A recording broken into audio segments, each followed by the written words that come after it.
Kefirna zrnca isperemo u vodi od ostataka starog mlijeka.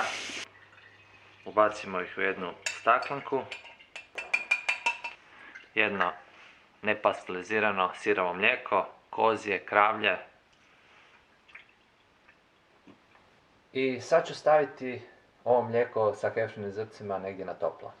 Evo, prošlo je kojih 10-ak sati od kad sam stavio kefirna zrnca u svoje kozje mlijeko.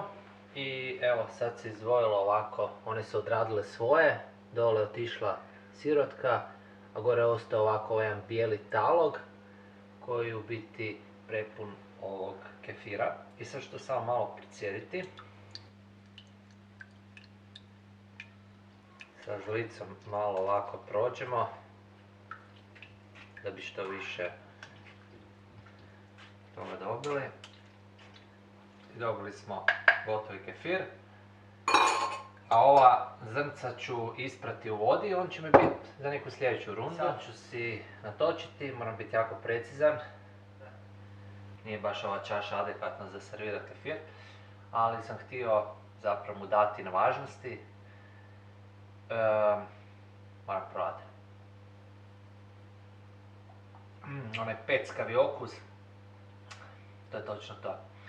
Ovako ga mogu zadržati nekoliko dana u hladnjaku, ali već cijeli dan sam ga čekao i jedva čekam da ga cijelo popijem. Vidimo se.